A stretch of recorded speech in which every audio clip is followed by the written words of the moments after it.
গরুর এমন কিছু শরীরের হাড় আছে যেগুলো দিয়ে কালো জাদু করা হয়, এবং এই কালো জাদুটা আপনারা দেখলে অবাক হয়ে যাবেন। এই দেখেন, এখানে নিশ্চয়ই আপনারা দেখতে পাচ্ছেন একটা হাড়। এই উচ্ছিষ্ট এই হাড়টাকে আমরা ফেলে দিই, একেবারে টোটালি আমরা পুরাটাই ফেলে দিয়ে থাকি। এটা কেউ খায় না। এই হাড়টা, এই হাড় দিয়ে কেউ কোনো ঝোল তৈরি করে না, এবং দরিদ্র হলেও এই হাড় কেউ খায় না। এই হাড়কে কবরের ভিতর একটা মৃত মানুষের লাশের সঙ্গে মিশ্রিত করে, অথবা এটাকে হারাম অপবিত্র কোনো বস্তুর সঙ্গে মিশ্রিত করে এরপরে তাবিজগুলো করা হয়। আমি একটা বিষয় আপনাদেরকে দেখাতে চাই। এখানে দেখেন দুইটা শিং দেওয়া আছে, নিশ্চয়ই আপনারা দেখতে পাচ্ছেন। এখানে আমি আলোটা একটু বাড়িয়ে দিচ্ছি, তাহলে আপনাদের দেখতে সুবিধা হবে। আলোটা বাড়িয়ে দেই এবং এটাকে রোটেট করে দিচ্ছি। এই যে দেখেন আপনার টোটাল নকশা, এই নকশার মধ্যে সব জায়গাতে আপনি দেখবেন দুইটা শিং দেওয়া আছে। এই দুইটা শিং হচ্ছে শয়তানের পূজারীরা সিমটম হিসাবে ব্যবহার করে। এবং দেখেন এখানে প্রত্যেক জায়গায় এক চোখ দুই শিংয়ের ব্যবহার করা হয়েছে। এক চোখ দিয়ে ইলুমিনাতি এবং দাজ্জালকে প্রমোট করা হয়েছে, দুই শিং দিয়ে তারা বাফেলো শয়তানের পূজারী সেটাকে প্রমাণ করেছে। আপনি প্রত্যেকটা দৃশ্যে দেখবেন, দেখেন এইখানেও হাড়ের ভিতরে টোটালি শয়তানের ছবি তারা এঁকে রেখেছে, এবং সেই শিংয়ের ছবি তারা এখানে এঁকে দিয়েছে। এবং এখানে দেখেন আপনি মানুষকে ক্ষতি করার জন্য যা যা করা প্রয়োজন, দেখেন এখানে অনেকগুলো অক্ষর তারা লিখে রেখেছে। আইন আইন আইন আইন, এরপরে ওয়া ওয়া ওয়াও, এরপরে ফা ফা ফা, এরপরে লাম লাম লাম। আরবিতে এই অক্ষরগুলোর সংমিশ্রণে পরে এসে দেখেন তারা মুত মুত মুত, মিম ওয়াও তা। মানুষের মৃত্যুর জন্য যে কালো জাদুগুলো করা হয়, এইগুলো মূলত এই সমস্ত নকশাগুলো দিয়ে, এই হাড় দিয়ে এই কালো জাদুগুলো করা হয়। এরপরে গরুর যে শিং রয়েছে, গরুর শিং দিয়েও কালো জাদু করা হয়। গরুর শিংয়ের যে কালো জাদু, এই শিং দিয়েও কালো জাদু করা হয়। গরুর চোয়ালের যে হাড় আছে, এই চোয়ালের হাড় দিয়ে কালো জাদু করা হয়।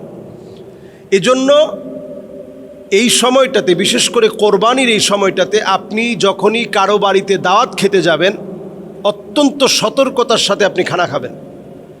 এটা বেশিরভাগ আত্মীয় স্বজন, একেবারে নিকটতম আত্মীয়, নিকটতম বাড়ির মানুষ, ঘরের মানুষ, আপনার একেবারে প্রিয় মানুষ, যাদের সঙ্গে আপনার সবচেয়েতে হৃদয়ের সম্পর্ক, এরাই কালো জাদু বেশি করে থাকে ইদানিং এই সময়ে। আপনি একটু উঠে গিয়েছেন, আল্লাহ তাআলা একটু সান্নিধ্য দিয়েছে, আল্লাহ তাআলা একটু রহম দিয়েছে, অনেকের চাইতে আপনি ভালো আছেন, এটা সহ্য করতে না পেরে কালো জাদু করে ফেলেছে। তো এই জন্য আপনি খাবারটা খাওয়ার সময় আপনি বিসমিল্লাহ তো পড়বেনই। বিসমিল্লাহিল্লাযী লা ইয়াদুররু মা ইসমিহি শাইউন ফিল আরদি ওয়ালা ফিস সামা ওয়া হুয়াস সামিউল আলিম, এই দোয়াটা আপনি সাথে একটু পড়ে নেন। পড়ে এরপরে আপনি আল্লাহর উপরে ভরসা করে আপনি খাবারের লোকমাগুলো দেন।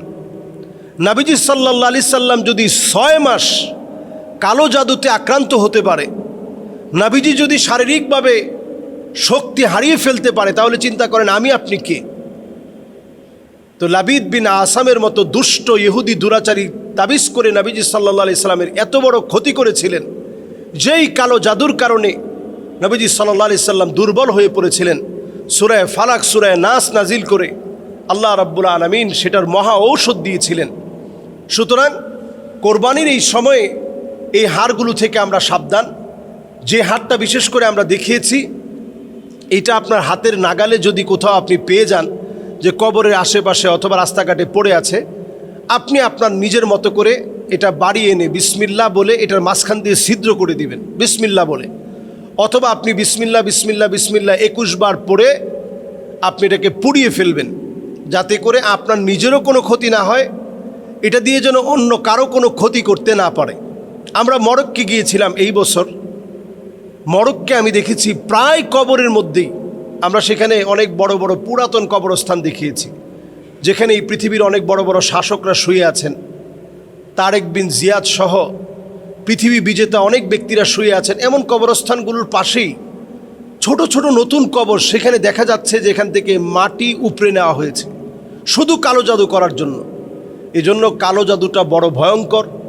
যারা করে এদের শাস্তি হচ্ছে স্পষ্ট, এদেরকে জনসম্মুখে মেরে ফেলতে হবে।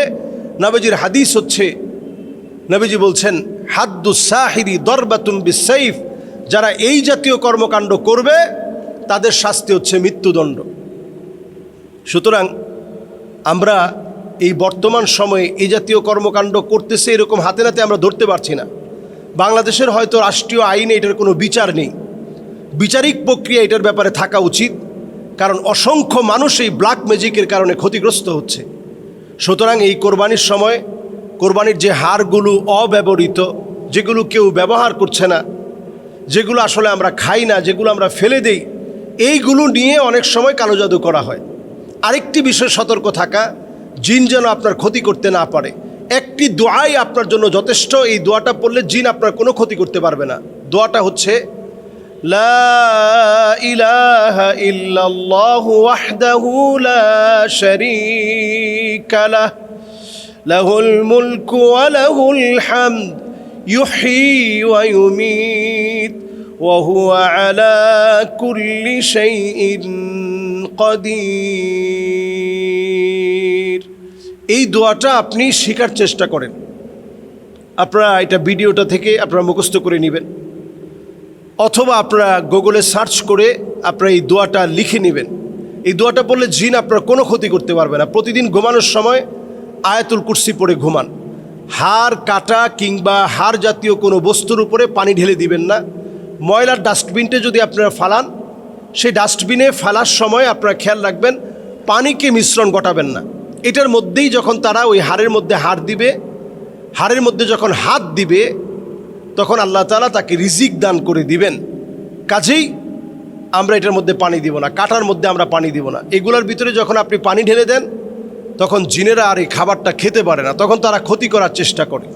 তো আমরা এই কাজগুলো যদি না করি, ঘরের মধ্যে যদি আমরা বিসমিল্লাহ বলে প্রবেশ করি, ঘুমানোর সময় যদি আমরা একটু দোয়াগুলো পড়ে ঘুমাই, বাজার থেকে আপনি শেষে বের হবেন না।